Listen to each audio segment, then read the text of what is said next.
우리는 성경을 하나님의 말씀으로 믿습니다. 하나님은 성경을 통해 하나님이 원하시는 것이 무엇인지를 우리에게 말씀해 주셨습니다. 여러분, 하나님이 원하시는 것이 무엇입니까? 성경을 처음부터 끝까지 읽어보면 변함없이 이어지는 하나의 주제가 있습니다. 그것은 바로 하나님 나라입니다. 성경의 제일 첫 부분에 에덴 동산 이야기가 나옵니다. 에덴 동산. 성경은 하나님 나라 이야기로 시작합니다. 그리고 예수님이 이 땅에 오셨습니다. 예수님의 첫 선포 내용은 회개하라, 하나님 나라가 가까이 왔다 였습니다. 예수님께서 이 땅에 계실 때 사람들에게 가르친 내용도 하나님 나라였습니다. 마태복음 13장을 보면 그 유명한 하나님 나라 설교가 나옵니다. 예수님은 비유를 통해 하나님 나라를 가르치셨습니다. 그리고 사도행전 1장 3절. 예수님은 부활 후 승천하시기까지 40일 동안 제자들에게 하나님 나라를 말씀하셨습니다. 이처럼 예수님의 사역은 처음부터 끝까지 하나님 나라에 초점이 맞춰져 있었습니다. 그리고 성경의 마지막 부분인 요한계시록 21장과 22장, 새 하늘과 새 땅이 하늘로부터 내려옵니다. 성경은 하나님 나라 이야기로 끝이 납니다. 이렇게 보면 성경은 처음부터 끝까지 하나님 나라에 대해서 말씀하고 있습니다. 자, 그러면 여러분, 이 성경을 통해 하나님께서 우리에게 말씀하려는 것이 무엇인 것 같습니까? 하나님은 계속해서 하나님 나라를 이야기하십니다. 무엇을 말씀하시길 원하시는 것일까요? 성경을 믿고 하나님 나라의 삶을 살라는 것입니다. 하나님은 우리가 하나님 나라의 삶을 살기 원하십니다. 그래서 2018년 설교는 하나님 나라의 삶을 살라, 이 주제에 맞추려고 합니다. 그러니까 오늘 설교는 2018년도 전체 주제에 대한 서론적인 성격의 설교입니다. 하나님 나라의 삶을 살라. 이 주제와 관련해서 두 가지의 질문이 중요합니다. 먼저는 하나님 나라가 무엇인지를 알아야 합니다.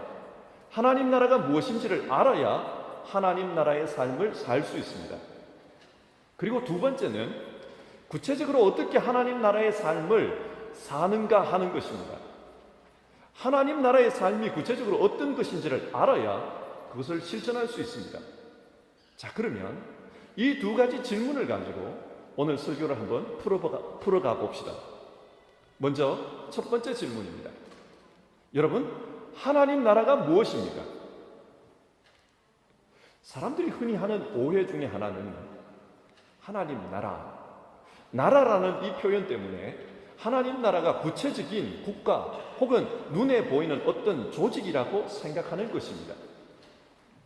요한복음 6장을 보면 사람들이 오병이어의 이적 때문에 예수님께 열광합니다.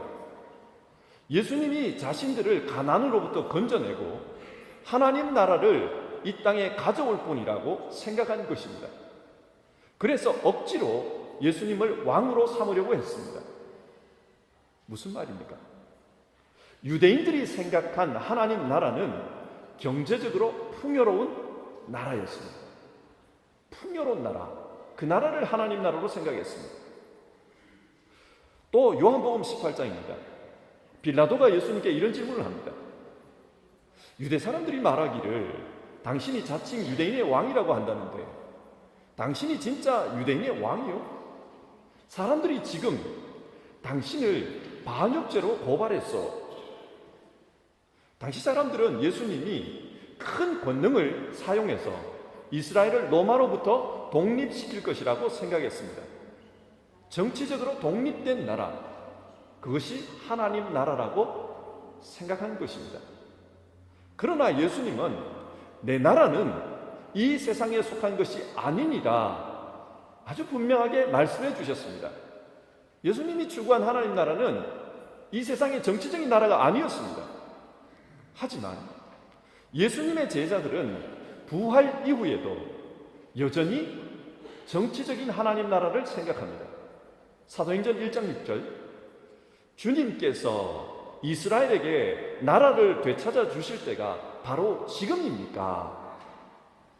제자들은 지금 하나님 나라를 이 땅의 정치 현실과 관련해서 그렇게 생각하고 있습니다. 이것은 오늘날도 마찬가지입니다. 많은 사람들이 하나님 나라 이야기를 들으면 가난에서 해방된 삶, 물질적으로 축복받은 상태, 복지국가, 인권국가, 전쟁이 없는 나라, 뭐 이런 생각을 합니다. 그렇기 때문에 성경이 하나님 나라의 삶을 살라고 하면 사람들은 생각하기를 복지국가를 만들어야 된다, 인권국가를 만들기 위해 노력해야 한다, 그렇게 생각합니다. 이 노력 자체가 나쁜 것은 아닙니다. 잘못된 것도 아닙니다. 성경이 이것을 가르치지 않는 것도 아닙니다. 그러나 예수님은 누가복음 17장 29절에서 분명하게 말씀하십니다. 내 나라는, 하나님 나라는 볼 수 있게 임하는 것이 아니다. 예수님이 말씀하시는 하나님 나라는 사람들의 눈에 보이는 그런 복지국가, 번영국가, 그리고 인권국가가 아닙니다. 그러면 예수님이 말씀하시는 하나님 나라가 무엇입니까? 하나님 나라라는 말은 문자적으로 보면은 이렇습니다. 바실레이아 투 대우, 하나님의 통치, 하나님이 왕으로 다스리는 것, 그런 의미입니다. 예를 들어 예수님이 하나님 나라의 왕으로 이 땅에 오셨을 때 세상에는 큰 이변이 없었습니다. 아주 고요했습니다. 그러나 예수님께서 이 땅에 오신 것, 그것 자체가 하나님 나라였습니다. 그런데 사람들은 그것을 모릅니다. 통치자가 여기 왔다, 하나님 나라가 왔다, 그것을 모릅니다. 그래서 예수님은 표적을 보여주십니다. 진짜 왕이 오니까 가짜 왕, 공중 권세 잡은 자, 마귀가 쫓겨납니다. 질병의 노예가 되었던 사람들이 그 병으로부터 해방이 됩니다. 고통에 있던 사람들이 고통에서 해방이 됩니다. 그런데 여기서 중요한 것은 예수님이 말씀하는 하나님 나라는 그런 상황의 변화가 아니라 예수님께서 다스리는 것, 그의 통치 안으로 사람들을 드리는 것, 그것입니다. 하나님의 나라는 현상의 문제가 아니라 예수님의 통치와 연관이 있었습니다. 또 사람들이 하나님 나라와 관련해서 많이 오해하는 것은 하나님 나라는 사람이 죽은 후에 가는 것이다, 그렇게 생각하는 것입니다. 사실 이 말이 영 틀린 것은 아닙니다. 성경에도 죽은 이후에 가는 곳으로 하나님 나라를 언급합니다. 예수님과 함께 십자가에 달렸던 한 강도가 예수님께 이런 요청을 합니다. 예수님, 주님께서 주님의 나라에 들어가실 때 나를 기억해 주십시오. 그러자 예수님은 내가 진실로 네게 말한다. 너는 오늘 나와 함께 낙원에 있을 것이다. 하나님 나라는 죽은 후에 가는 곳이 맞습니다. 그리고 성경을 보면 세상의 마지막 때에 그 하나님 나라가 새하늘 새 땅이 내려와서 하나님 나라는 완성됩니다. 그래서 사람들은 아직 죽지 않고 살아있는 지금, 세상의 마지막이 아닌 지금 이 땅에는 하나님의 나라가 없다고 생각합니다. 하지만 여러분, 오늘 우리가 읽은 마태복음 4장 17절은 전혀 다르게 이야기하고 있습니다. 회개하라, 천국이 가까이 왔느니라. 예수님께서는 하나님 나라가 여기에 이미 와 있다고 합니다. 앞으로 올 것이 아니라 이미 와 있다고 합니다. 그런데 이런 내용의 말씀을 여기서만 하신 것이 아닙니다. 마태복음 12장에 바알세불 논쟁이 나옵니다. 그때 예수님은 바리새인들의 주장을 반박하면서 내가 만일 하나님의 영을 힘입어 귀신을 쫓아낸 것이라면 하나님의 나라가 이미 너희에게 임하였느니라, 그렇게 말씀하셨습니다. 하나님의 나라가 주께서 역사를 행한 그 현장에 이미 임했다고 말씀합니다. 자, 여기서 첫 번째 질문에 대한 작은 결론을 한번 내려봅시다. 여러분, 하나님 나라가 무엇입니까? 하나님 나라는 어떤 조직이 아닙니다. 하나님 나라는 예수님의 통치입니다. 그래서 그 통치는 세상 마지막 때 새하늘과 새 땅이 임할 때 경험할 수도 있지만 동시에 하나님 나라는 너희 안에 있느니라. 지금 우리 개인의 삶 속에, 우리 개인 삶 속에 통치되는 하나님 나라, 그 나라 속에서 경험할 수도 있습니다. 그리고 하나님 나라는 우리가 죽은 이후에 하나님의 품에 안겨서 경험할 수도 있지만 지금 살아서 여기서도 경험할 수 있습니다. 그렇기 때문에 하나님께서는 우리에게 지금 여기서도, 죽은 다음이 아니라 지금 여기서도, 그 영원한 하나님 나라가 아니라 네가 살고 있는 네 삶 속에서도 하나님 나라의 삶을 살라고 그렇게 말씀하십니다. 너 개인의 삶 속에서, 지금 이 땅의 삶 속에서 하나님 나라를 살라고 우리에게 말씀합니다. 자, 그러면 두 번째 질문을 해봅시다. 이 땅에서 어떻게 하나님 나라의 삶을 살 수 있습니까? 첫 번째는 하나님 나라 백성으로 살면 됩니다. 하나님 나라의 삶은 다른 것이 아닙니다. 하나님 나라 백성으로 사는 것이 하나님 나라의 삶입니다. 에덴 동산에서 인간이 하나님 나라의 삶에 실패한 이유가 무엇입니까? 하나님 나라 백성으로 사는데 실패했기 때문입니다. 하나님 나라 백성은 하나님을 자신의 왕으로 인정하는 사람들입니다. 그런데 에덴에서 이 문제에서 실패했습니다. 하나님을 왕으로 인정하지 않았습니다. 출애굽기 19장을 보면 하나님께서 출애굽한 이스라엘 백성들과 언약을 맺습니다. 그때 이런 말씀을 하십니다. 너희가 내 언약을 잘 지키면 너희는 내게 대하여 제사장 나라가 되며 거룩한 백성이 되리라. 고대 사회에서 제사장은 왕 다음으로 높은 직위입니다. 귀족보다도 더 높은 직위가 바로 제사장입니다. 그런데 이스라엘은 긴 세월 이집트에서 노예로 살다가 나왔습니다. 그들에게는 노예 근성에 찌들어 있습니다. 그들이 무슨 존귀한 성품을 가지고 있는 것이 아닙니다. 무슨 자격이 있는 것도 아닙니다.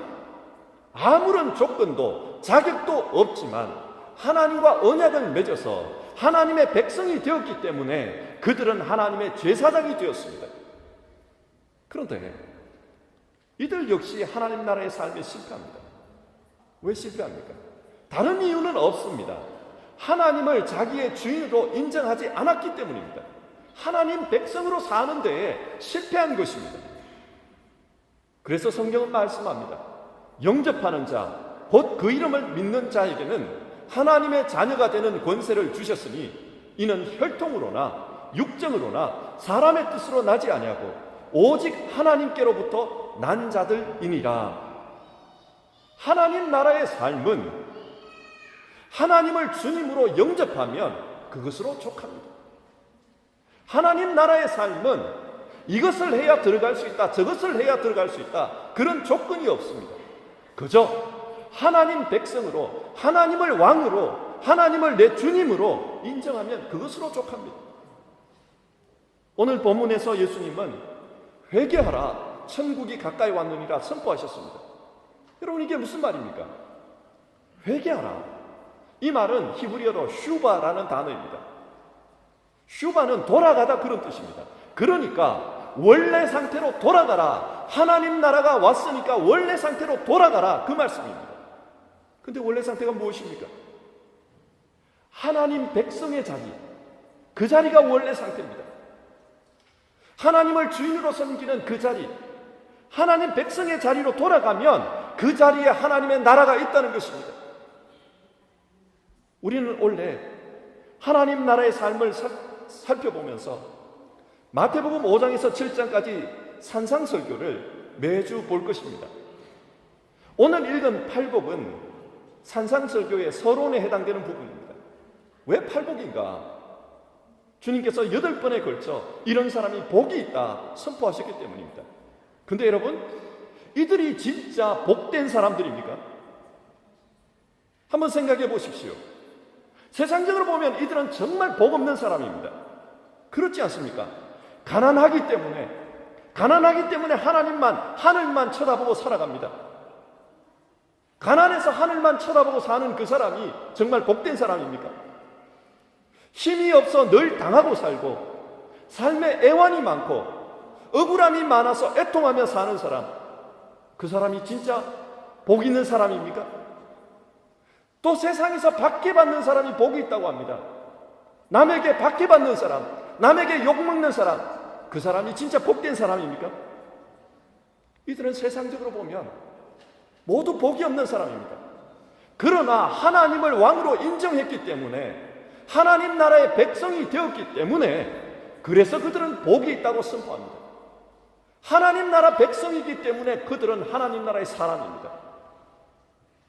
하나님께서 하나님 나라의 백성을 책임지십니다. 그래서 진짜로 이들은 복을 누리며 살 것입니다. 성도 여러분, 2018년도는 정말 하나님 나라의 삶을 삽시다. 그러기 위해서는 매사에 예수님을 내 주님으로 인정할 수 있어야 합니다. 그래야 하나님의 나라가 있습니다. 하나님께서 다스리는 그곳에 하나님 나라가 있습니다. 사실 이것 하나면 족합니다. 우리의 신앙에서 하나님께서 내 주인이십니다. 하나님께서 내 주인이십니다. 이것 인정하는 하나면 우리 신앙은 족합니다. 하나님 나라는 하나님 나라 백성으로 사는 그것으로 족합니다. 하나님 나라 백성으로 살면 그것이 바로 하나님 나라의 삶이 있는 것입니다. 두 번째로, 하나님 나라의 삶은 존재의 목적과 연관이 있습니다. 앞에서 하나님 나라의 삶은 하나님의 백성으로 살면 된다고 했습니다. 근데 여러분, 하나님 백성으로 산다는 것이 무엇입니까? 이스라엘 백성은 하나님과 언약을 맺었습니다. 그들은 언약 백성입니다. 그래서 하나님 나라 백성은 하나님과의 언약에 충실해야 합니다. 이 언약을 요한복음 15장은 포도나무와 가지 비유로 이야기합니다. 예수님은 포도나무고 우리는 가지입니다. 우리는 나무에 붙어 있으면, 예수님께 붙어 있으면 열매를 맺습니다. 하나님은 열매 맺게 하기 위해서 농부로서 일하신다고 합니다. 그것이 열매 맺기 위해서 사는 것, 이것이 언약에 충실한 것입니다. 그런데 어떤 열매입니까? 20세기의 예언자였던 마틴 부버는 이런 말을 했습니다. 인간으로서 해야 할 가장 위대한 일은 상대방의 가치를 인식하고 그가 가장 자기답게 살 수 있도록 격려하고 도와주는 일이다. 열매 맺는다는 것은 하나님께서 만들어주신 모습, 존재의 목적 그대로 살 수 있도록 도와주는 겁니다. 산상설교에서 예수님은 이것과 관련해서 우리에게 교훈해 주고 계십니다. 신우인 목사님이라는 분이 쓴 예수님의 첫 수업이라는 책에 나오는 이야기입니다. 그 이야기를 잠시 인용하겠습니다. 13살짜리 여자아이가 있었습니다. 그녀의 어머니는 가출했고 아버지는 거기에 충격을 받아 뇌경색으로 쓰러졌습니다. 그러다 보니 어린 소녀는 밥을 먹는 날보다 굶는 날이 더 많았습니다. 너무 배가 고팠습니다. 그래서 바로 집 옆에 있는 죄가점에 가서 몰래 빵을 훔쳐 먹었습니다. 배가 고픈데 그 빵을 먹으니까 너무 맛있었습니다. 그래서 빵을 훔치는 것이 그녀의 일상이 되고 말았습니다. 그렇게 삶을 연명하며 살아갔습니다. 그러던 어느 날 몰래 훔친 빵을 먹다가 갑자기 목이 메어오는 것을 느꼈습니다. 마음속에서 자기도 모르게 끓어오르는 뜨거운 무언가가 있었습니다. 그래서 눈물을 흘리며 통곡을 했습니다. 여러분, 왜 통곡했을까요? 남의 빵이나 훔쳐 먹고 사는 자신의 모습이 한심했기 때문입니다. 아무리 어린 나이의 소녀였지만 가난해도 이거는 아니다, 그런 생각이 들었습니다. 그래서 그 소녀는 엉엉 울면서 다시는 내가 이렇게 살지 않겠다. 굶어 죽으면 죽었지 내가 이렇게는 살지 않겠다. 새로운 삶을 살기로 결심합니다. 그리고 자기의 의지를 다지기 위해서 복싱 훈련장에 가서 복싱을 하기 시작합니다. 어려운 일이 있을 때마다 더 열심히 훈련을 했고 아무리 힘들어도 참고 그렇게 복싱을 했다고 합니다. 그리고 몇 년 후 그녀는 세계 여자 복싱 챔피언이 되고 말았습니다. 그때 상금으로 300만 원을 받았는데 그 중에 30만 원을 몰래 빵을 훔쳐 먹던 그 가게로 가서 주인 몰래 놔두고 그렇게 나왔습니다. 이 소녀의 이름은 김주희라는 분입니다. 그녀는 나중에 6개 체급에서 세계 챔피언이 되었습니다. 그리고 시간이 나는 대로 노숙자를 위한 밥차 봉사에 참여를 했습니다. 아무리 배고파도 나처럼 살지 않았으면 좋겠다. 그런 마음으로 노숙자들을 도왔습니다. 그녀가 하나님을 믿는지 안 믿는지는 잘 모르겠지만 나는 훔친 빵이나 먹고 사는 그런 사람이 아니다. 그 생각 하나가 이 소녀의 삶을 새롭게 했습니다. 그래서 그녀는 세계 챔피언도 되었고 그렇게 훈련하는 과정에서도 또 열심히 학교를 다녀 마침내 스포츠학 박사과정도 이수를 했습니다. 이 여인의 그런 인생 스토리가 알려지자 여기저기서 강의를 부탁했고 1년에 수십 번씩 강의를 뛰는 그런 인기 강사가 되었습니다. 여러분, 이 이야기가 무엇을 말합니까? 사람은 자기답게 사는 것이 중요합니다. 나는 빵이나 훔쳐먹는 그런 인간이 아니다. 그 인식 하나가 결국 이 소녀의 인생을 바꾸어 놓았습니다. 우리 믿는 사람도 마찬가지입니다. 자기 인식이 중요합니다. 내가 왜 존재하는지 그 이유를 아는 것이 중요합니다. 예수님은 산상설교를 통해 말씀해 주십니다. 너희는 세상의 소금이다. 너희는 세상의 빛이다. 그 빛을 보고 사람들이 너희 하늘 아버지께 영광을 돌리게 하라. 우리는 존재 목적이 분명합니다. 예수님은 우리에게 빛이 되어라, 소금이 되어라 라고 하지 않았습니다. 너희는 이미 빛이고 너희는 이미 소금이다. 존재 목적을 그렇게 말씀해 주십니다. 그러므로 우리는 이 세상에 살기 위해서 살아가면서 조금 더 돈을 벌기 위해, 조금 더 인기를 얻기 위해, 조금 더 파워를 더 가지기 위해 우리의 존재 목적을 버려서는 안 됩니다. 하나님 나라의 삶을 사는 것은 하나님이 주신 자기의 존재의 목적대로 사는 것입니다. 많은 사람들이 자기가 왜 사는지 모릅니다. 어떤 목적을 지향하면서 살아가는지도 모릅니다. 감정대로 말하고 감정대로 행동하고 본능대로 움직이며 그렇게 살아가는 경우가 많습니다. 사랑하는 성도 여러분, 올 한 해 가장 우리답게 살 수 있기를 바랍니다. 하나님께서 우리에게 어떤 존재의 목적을 주셨는지 그 문제에 진지했으면 좋겠고, 하나님이 만드신 목적대로 살기 위해, 가장 나답게 살기 위해 그렇게 몸부림치는 한 해가 되었으면 좋겠습니다. 우리는 세상의 빛과 소금입니다. 그리고 다른 사람을 보며 그 사람들의 가치를 인식하고 존재의 목적대로 살도록 격려하는 그런 한 해가 되었으면 좋겠습니다. 다른 사람을 무시하고 그 위에 올라서려고 하고 경쟁에서 이긴 것을 자랑하고 그것이 우리의 삶이 아니라 누군가의 존재의 목적대로 살도록 그 삶을 세워주는 그런 올 한 해가 되었으면 좋겠습니다. 하나님 나라의 삶은 그 안에 있습니다. 세 번째로 하나님 나라의 삶을 사는 것은 믿음의 문제입니다. 예수님 말씀하십니다. 그러므로 염려하여 이르기를 무엇을 먹을까, 무엇을 마실까, 무엇을 입을까 하지 말라. 이는 다 이방인들이 구하는 것이라. 너희 하늘 아버지께서 이 모든 것이 너희에게 있어야 할 줄을 아시느니라. 오늘 사는 우리에게는 하나님을 믿지만 그래도 염려가 있습니다. 그러나 우리는 믿습니다. 하늘 아버지께서 일하고 계신다는 사실을 믿습니다. 그 하나님을 믿으며 우리의 염려를 그의 앞에 내놓습니다. 미국에 옐로스톤 국립공원이 있습니다. 아주 거대한 공원입니다. 아주 오래전에 사람들은 이 공원에 사는 동물들을 보호하기 위해서 최상위 포식자인 늑대들을 죽였습니다. 그런데 상황은 예상과 달리 점점 나빠졌습니다. 늑대를 죽이고 나면 초식동물들이 보호를 받을 거고, 그러면 좀 더 번성해서 그 공원 전체가 생명력이 넘쳐날 줄 알았는데, 그런데 생태계 전체가 갈수록 나빠졌습니다. 그래서 1995년 사람들은 이 공원에 다시 늑대 14마리를 풀었습니다.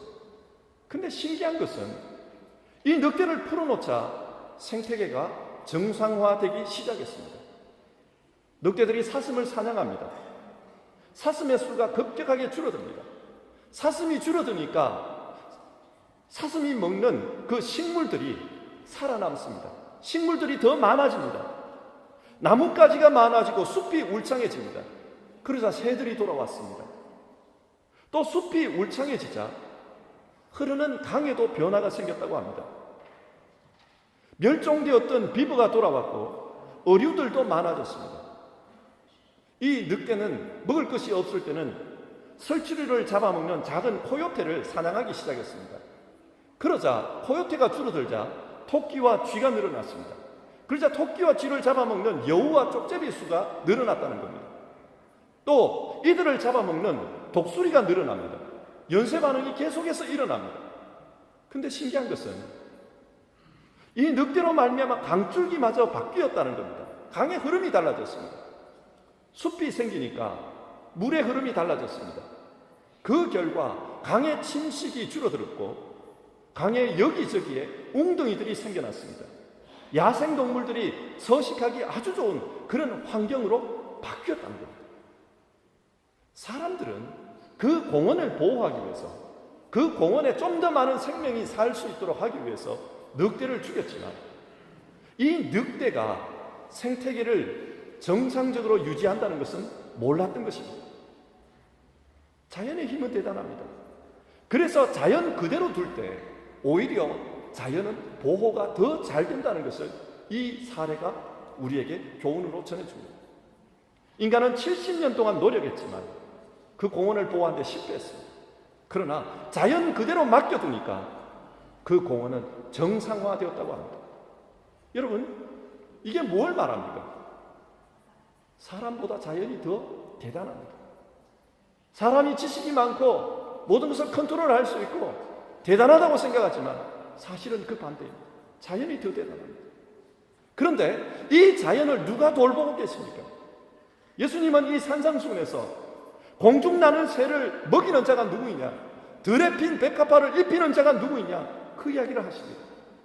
하나님께서 이들을 위해 일하고 계시다는 겁니다. 결국 자연을 관리하는 것은 하나님의 일 때문이었다는 겁니다. 하나님께 맡기면 하나님께서 일하십니다. 때로는 인간의 개입이 내가 잘해보겠다고 발부둥치는 것이 생각지 못했던 결과로 다가오는 경우도 많습니다. 근심과 걱정이 넘쳐나는 세상, 하나님께 맡기라. 산상수훈은 우리에게 그렇게 교훈합니다. 그렇게 하나님께 맡기면 하나님께서 일하십니다. 하나님이 일하시면 우리에게 최상의 결과를 가져다 줄 것입니다. 말씀을 맺겠습니다. 우리는 지난 한 해 동안 루터 종교 개혁 500주년을 맞아 바른 믿음으로 사는 것이 무엇인지를 생각했습니다. 바른 믿음으로 산다는 게 무엇인가? 성경은 하나님 나라의 삶을 사는 것이다 말씀해 줍니다. 하나님 나라의 삶을 사는 것이란 하나님 나라 백성으로 사는 것입니다. 하나님을 내 인생의 주인으로 삼고 그를 따르며 사는 것입니다. 또 그 왕께서 우리에게 주신 존재의 목적을 생각하며 거기에 열매 맺고자 사는 것이 하나님 나라와 연관이 있습니다. 그리고 하나님께서 일하시는 것을 인정하고 그분께 맡겨두면 오히려 우리의 인생은 순리에 더 맞게 더 안전하게 그렇게 살 수 있다. 하나님 나라를 누릴 수 있다. 성경은 우리에게 이야기해 줍니다. 2018년도 우리 모두 하나님 나라의 삶을 사는 사람이 되기를 주님의 이름으로 축원합니다. 하나님은 그 하나님 나라의 사람이 복이 있다고 오늘 성경을 통해 우리에게 그렇게 말씀해 줍니다. 기도하겠습니다.